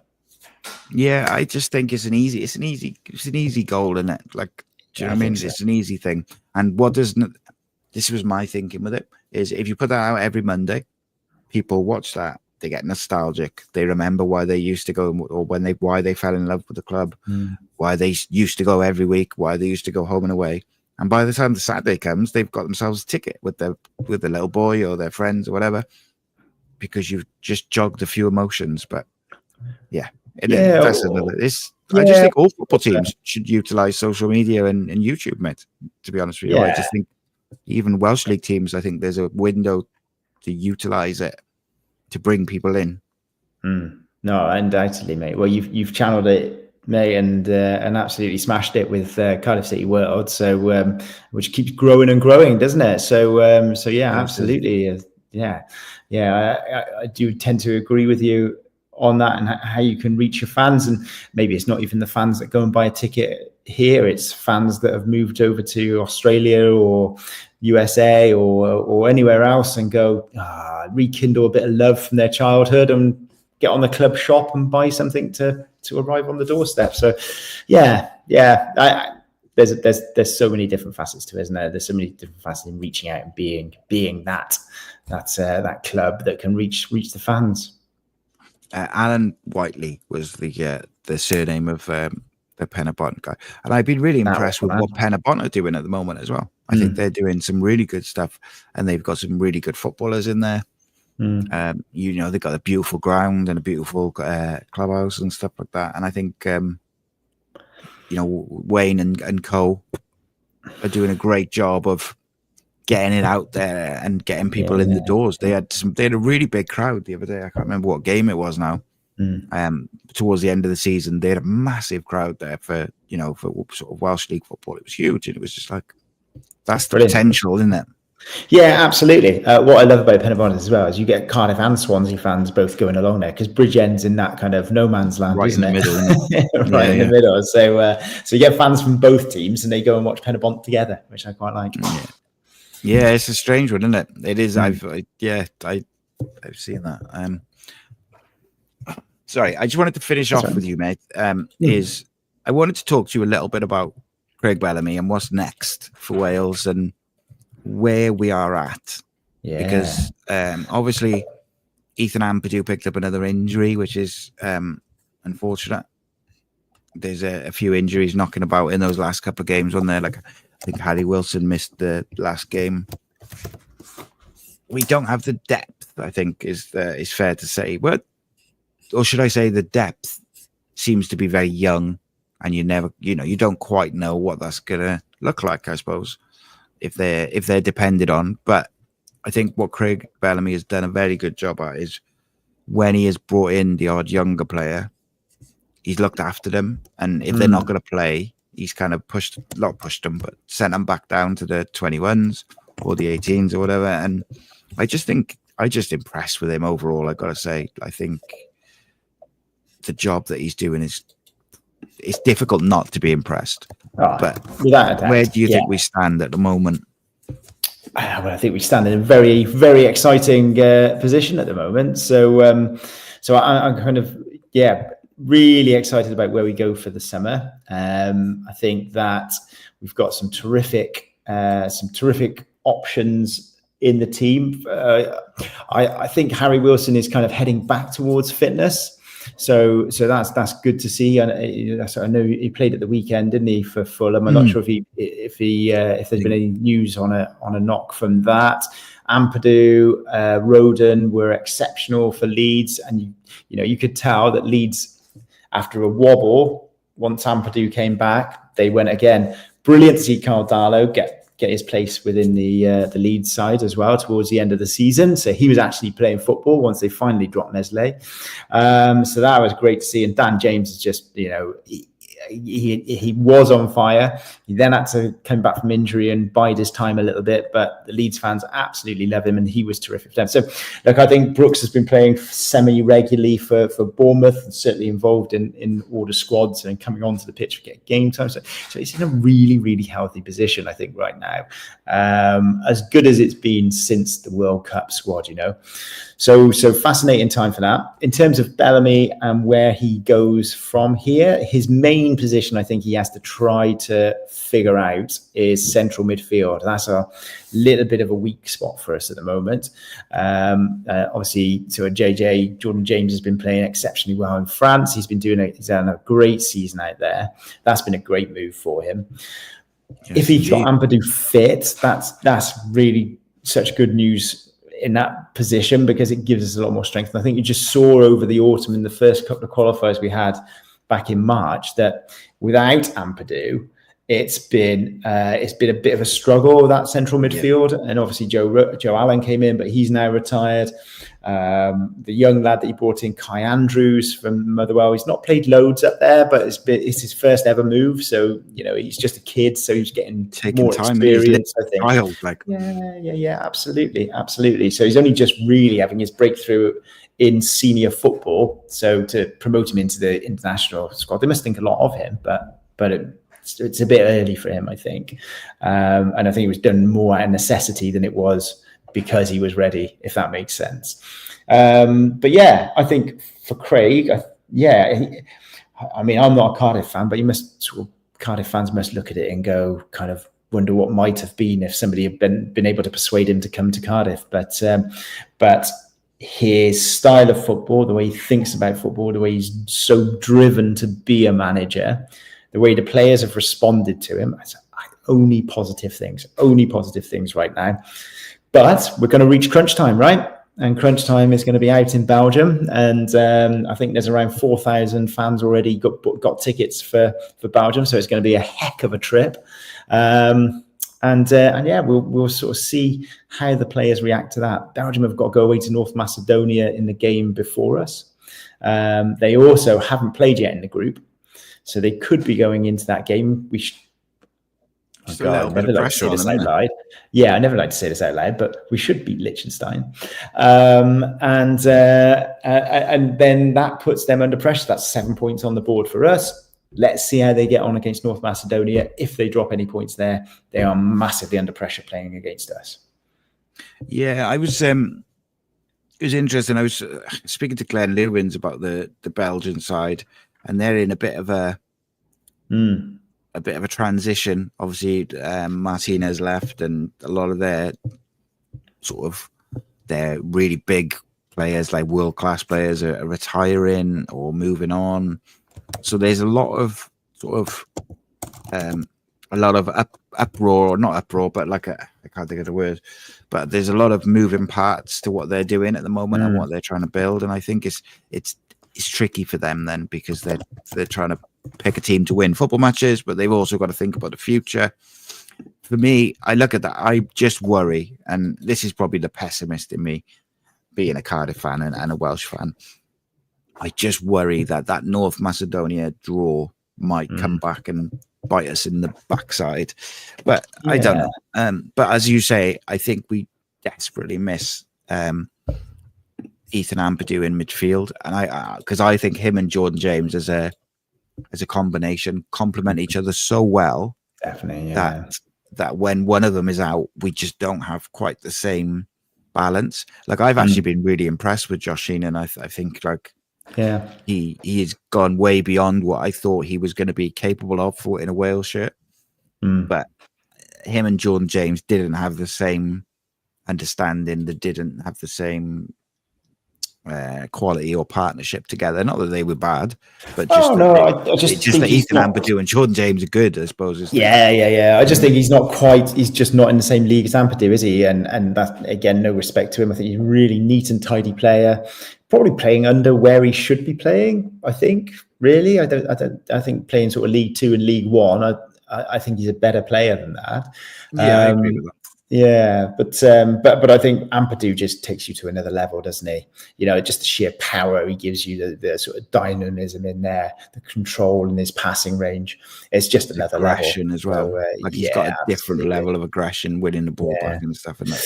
I mean, I wouldn't be surprised to see maybe Josh. I don't know. No, actually, I'll take that back. I think that Bellamy, looking at how he's done and the fact that they wouldn't have played for a few months, will play his strongest side, I think, against Liechtenstein in the first half. I think he'll put out a team that he probably will play against Belgium, and he'll expect them to go hard in the first half. And then I would imagine you'd see maximum 5 subs. I imagine 5 subs on, 5 subs off. Quite, for his key players, depending on fitness and injuries and all the rest of it. But it's an interesting time to play, isn't it? We're usually not that great in the summer when we play in qualifiers. No. Think back to the last couple of qualifying campaigns. We really struggled in 2019. We sort of lost back-to-back, didn't we, in Croatia and Hungary. We also, in the last campaign, I think as well, we dropped points in the summer. And then sort of we go really strong in the autumn. So hopefully the players, the EFL players, have had a bit of a rest, but they've got themselves back going again. The Premier League players will have just finished, but hopefully their levels will not have dropped too much. Kiefer Moore will be coming off the back of a playoff final, won't he, with Sheffield United? So we'll see. But I think knowing Bellamy or what we've seen of him, I think he'll go strong and go hard against Liechtenstein early, and then make the subs, and expect his team to sort of manage the game in the second half. Interesting, because Martin just asked in the chat if you think that we'll go younger in the first game, in that game against Liechtenstein, give some of the younger lads, maybe an Owen Beck or someone like that, these types of guys a go, and then save the sort of senior players for the Belgium game. But I agree with you. I think they'll need a bit of football at that point. And I think, first half, go strong, get the game won, and then you can, five subs is half a team in it at the end of the day. Yeah, exactly that. And you can monitor them, can't you, in terms of who's got the mileage in the legs and all those red zones, or the analysts talk about and things like that. And so I think you've been able to have the players ready to go and get 45 minutes as a team under their belt ahead of playing Belgium, then that's big. I mean, if you look at the Belgian team, it's okay. They've still got some decent players in there. Like De Bruyne has obviously been fantastic since he's come back from injury for Man City. But are they? They're nowhere near, I don't think, as good as they've got Sels from Forest, who's a really good goalkeeper, but they're still about fast in the middle of their defence, and Castagna as well played. I think you sort of see two sides of them in terms of performance in the Nations League in March. And I think that kind of sums them up a bit. They lost, I think they lose 2-0 against Ukraine in the away leg, and then whacked them 3-0 at home. So it's not like they're a poor team. They've got some fantastic players like Doku and Trossard, Lukaku still, but they're on the wane, and they're a little bit older. So having a tough away game and then coming into the home game against us, Fingers crossed. They're a little leggy. That's what we want.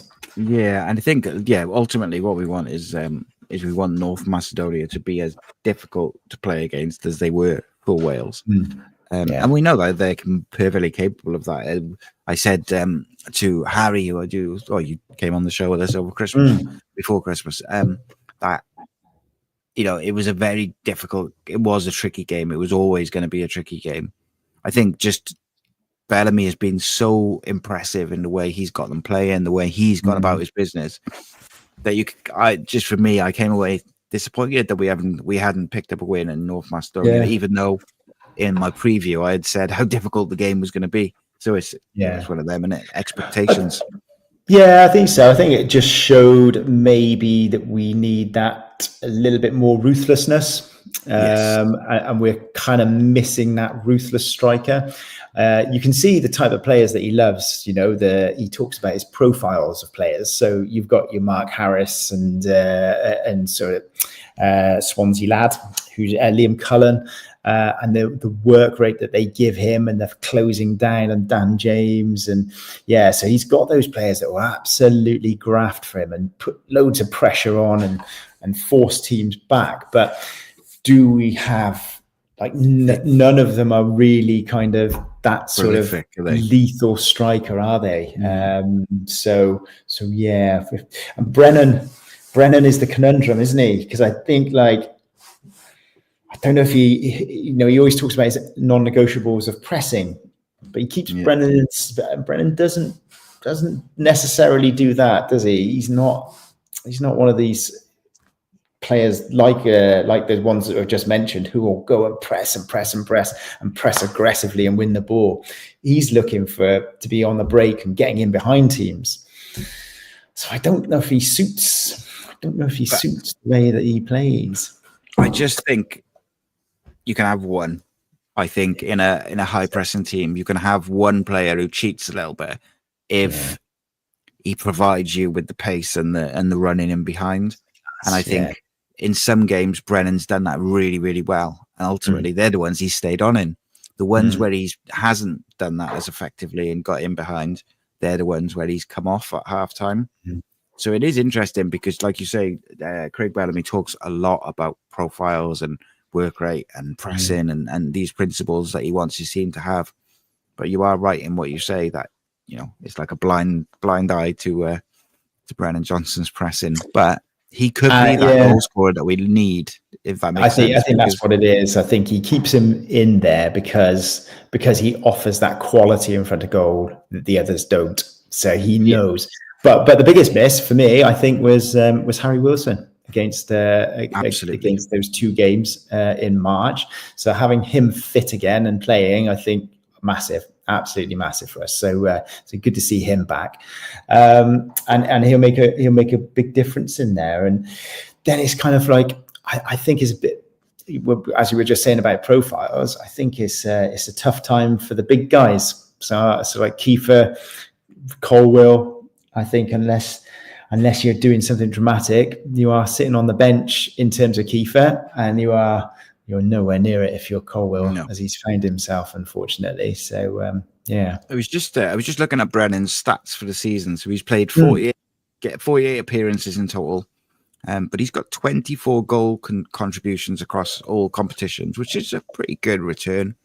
It's not it's not like electric in terms of, but he doesn't play as a number 9. He plays as a kind of wide forward, doesn't he? So I mean, 24 goal contributions, I think, is very respectable return.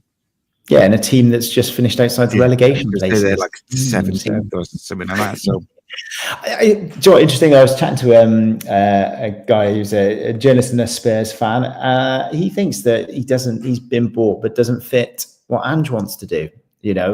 Ange is a possession-based team that wants to dominate the ball. And again, Brennan is a counter-attacking player with pace who wants to get in behind teams. So he says he feels like he doesn't quite fit what Ange is trying to do with the team.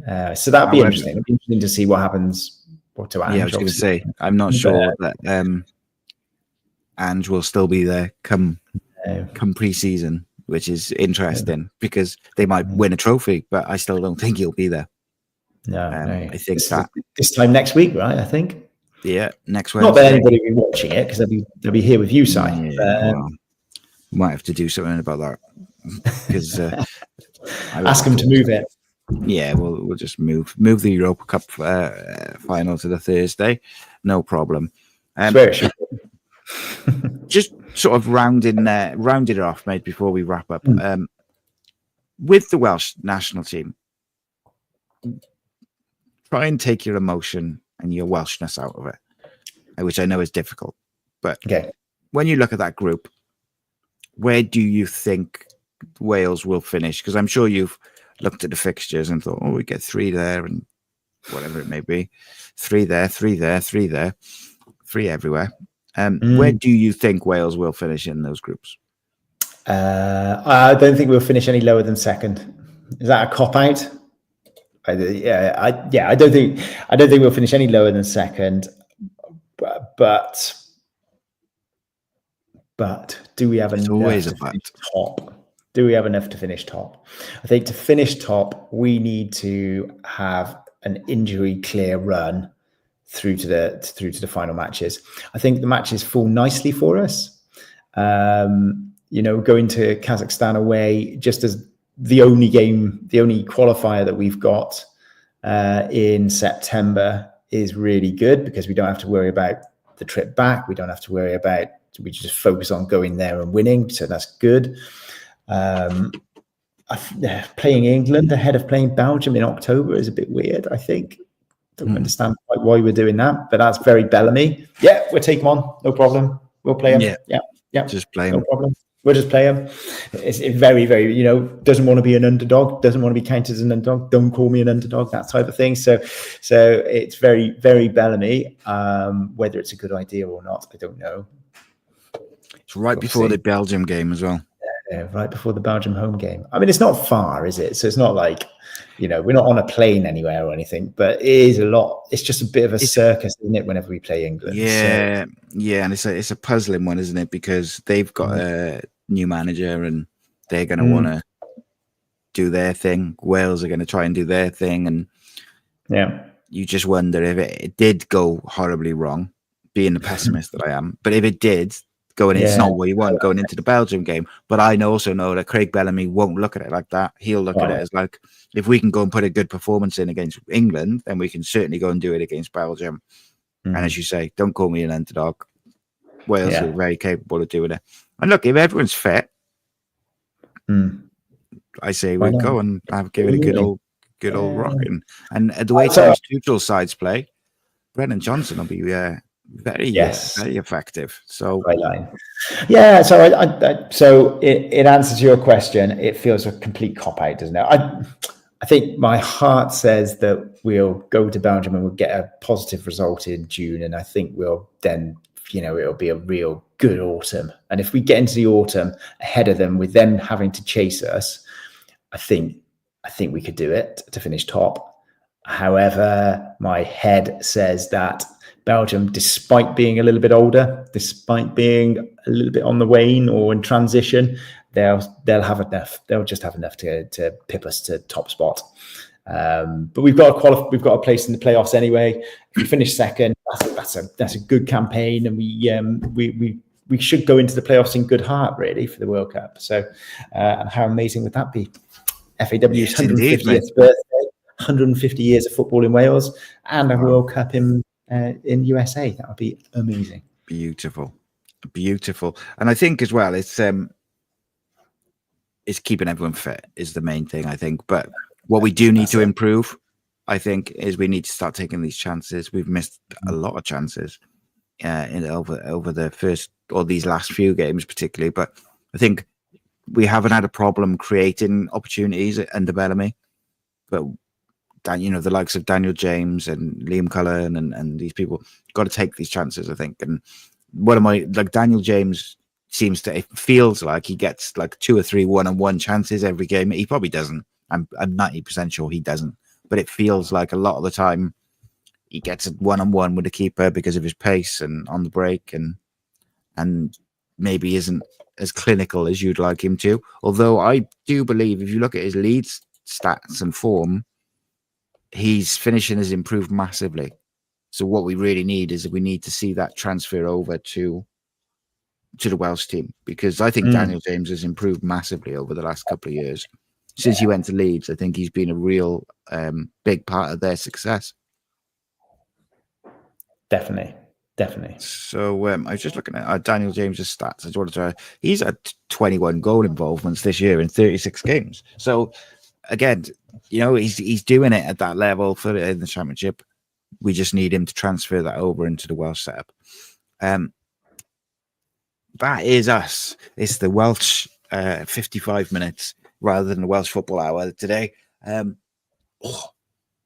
Steph, I'm very much enjoyed speaking to you, mate. As always, it's always a pleasure. And I equally appreciate you jumping in last minute as well, mate. As much fun as it is, I appreciate that even more. Thank you very much. Absolute pleasure, Si. Absolute pleasure. No, I always like to be educated by you on various things like Cymru Prem and stuff. It's good. That's why I like talking about the Cymru Prem with lots of different people, is because I'm not familiar with it. I spend so much time on Cardiff, whether it's watching it or going or doing the stuff that I do. I don't have a lot of chance to watch other stuff. So I always enjoy speaking to yourself or to some of the different coaches and people that we've been lucky enough to speak to. So it's always a pleasure, mate. Thank you to everyone who's tuned in, listened, viewed, etc. on the various platforms. We will be back next week. I will have to confirm whether we are in the regular Wednesday slot. It might change slightly, but who knows? We'll see. But until then, we bid you farewell. Thank you very much. I've been Si. This is Cardiff City World and the Welsh Football Hour on Cymru Sport Radio. And that was Lawrence Mora. If you're hearing this, so are your potential customers. Be heard and reach sports fans across the country. We have advertising opportunities available throughout our programmes, website and commentaries. Working with you, we will create a bespoke package and make sure your message reaches the people you want to hear it. Contact us today to find out how Cymru Sport could help your business. Email